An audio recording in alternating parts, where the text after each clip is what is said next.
The U.S. Marine Corps is regarded as one of the best, most well-organized and run organizations in the entire world.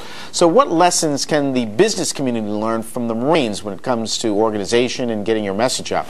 We're joined by retired Colonel Keith Oliver, who has a brand new book out called Command Attention that has lessons that businesses and people in the business community can use to help their officers work better together. Colonel, thank you so much for joining us. Well, thank you very much for having me this evening, Horace. Yeah, you say this is public relations secret of the world's most effective military organization.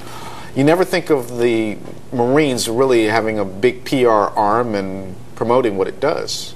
Well, some good folks, some good friends kind of do that for us. A lot of families do that for us, but mostly it's the young Marines themselves. Some that aren't so young anymore, but they were in World War II and Korea. And we've got a good product. It's a good product, a good brand. Yes. Yeah. So that's I guess lesson number one for companies is if you're having trouble getting your message out, improve what you do. Exactly. Stick to the knitting. You got to be good at what you do. So if you were the public relations director of a struggling company or a company that still is trying to find its feet, what would you tell them based on what you've learned from the military?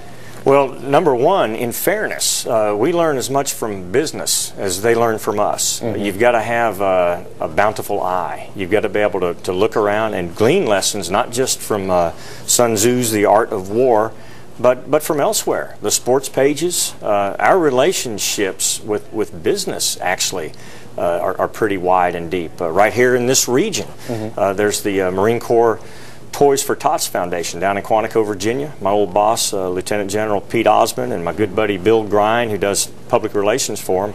They're real busy guys right now and will be throughout this season. And they are absolutely bonkers over the fantastic support we get from business, big corporations, national, not just here in the region. Same with the employer support for the Guard and Reserve. Folks in this region know more than anyone else how many Guard and Reserve folks that we have, how many warriors from the Guard and Reserve are deployed to Iraq and Afghanistan. Could not do it without them. We could not have them part of the active duty team without that great support from businessmen, their employers. So companies that want to get their message out and get it out effectively, I guess the first step is to convince the people at the very top that you have to get that message out. Oh, absolutely. You can't hide it under a bushel.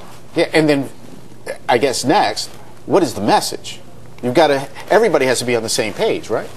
Absolutely. And people like Stephen Covey and others in just the last 10 or 20 years have really put forth core values, ethics. Stephen Covey, The 7 Habits of Highly Effective. Exactly. You've got to do the right thing. You've got to do the good thing. In the Marine Corps, we fight for right and freedom. We keep our honor clean. Is it important to have a mission statement like that? Absolutely. I mean, Covey talks about that too as one of his 7 habits. Absolutely. And if you go to a football game this weekend and the Marine Corps hymn is played, you'll see a lot of folks with gray hair and no hair standing at the position of attention while their hymn is being played. And I guarantee if they're not singing the words, they're definitely singing them in their minds. Okay. Thank you so much, Colonel.